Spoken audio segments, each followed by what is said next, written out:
Gênesis capítulo 25. E Abraão tomou outra mulher, e o seu nome era Quetura. E deu-lhe à luz Imrã, Jocsã, Medã, Midian, Gisbaque e Suá. E Jocsã gerou Seba e Dedã. E os filhos de Dedã foram Assurim, Letuzim e Leumim. E os filhos de Midian foram Efá, Éfer, Enoque, Abida e Elda. Estes todos foram filhos de Quetura. Porém Abraão deu tudo o que tinha a Isaque. Mas aos filhos das concubinas que Abraão tinha, deu Abraão presentes, e vivendo ele ainda, despediu-os do seu filho Isaque, enviando-os ao Oriente, para a terra oriental. Estes, pois, são os dias dos anos da vida de Abraão, que viveu 175 anos. E Abraão expirou, morrendo em boa velhice, velho e farto de dias, e foi congregado ao seu povo. E Isaque e Ismael, seus filhos, sepultaram-no na cova de Maquipela, no campo de Efron, filho de Zoar, Eteu, que estava em frente de Manre. O campo que Abraão comprará aos filhos de Et. Ali está sepultado Abraão e Sara, sua mulher.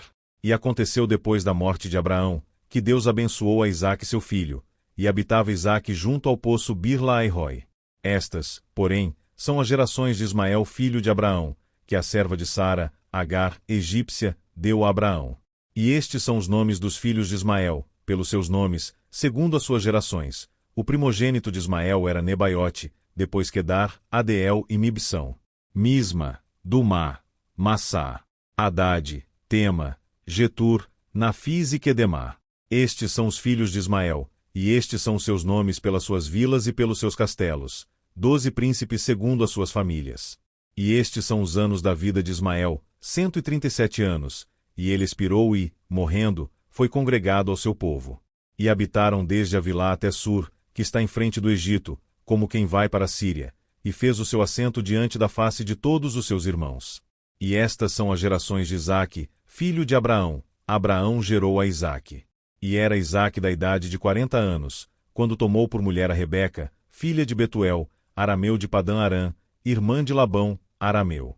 E Isaque orou insistentemente ao Senhor por sua mulher, porquanto era estéril, e o Senhor ouviu as suas orações, e Rebeca sua mulher concebeu. E os filhos lutavam dentro dela. Então disse, se assim é, por que sou eu assim? E foi perguntar ao Senhor. E o Senhor lhe disse, 2 nações há no teu ventre, e 2 povos se dividirão das tuas entranhas, e um povo será mais forte do que o outro povo, e o maior servirá ao menor. E cumprindo-se os seus dias para dar à luz, eis gêmeos no seu ventre. E saiu o primeiro ruivo e todo como um vestido de pelo, por isso chamaram o seu nome Esaú. E depois saiu o seu irmão, agarrada sua mão ao calcanhar de Esaú, por isso se chamou o seu nome Jacó. E era Isaque da idade de 60 anos quando o gerou. E cresceram os meninos, e Esaú foi homem perito na caça, homem do campo, mas Jacó era homem simples, habitando em tendas. E amava Isaque a Esaú, porque a caça era de seu gosto, mas Rebeca amava Jacó. E Jacó cozera um guisado, e veio Esaú do campo, e estava ele cansado. E disse Esaú a Jacó, deixa-me, peço-te, comer desse guisado vermelho, porque estou cansado. Por isso se chamou Edom. Então disse Jacó, vende-me hoje a tua primogenitura. E disse Esaú, eis que estou a ponto de morrer, para que me servirá a primogenitura? Então disse Jacó, jura-me hoje. E jurou-lhe e vendeu a sua primogenitura a Jacó. E Jacó deu pão a Esaú e o guisado de lentilhas, e ele comeu, e bebeu, e levantou-se, e saiu. Assim desprezou Esaú a sua primogenitura.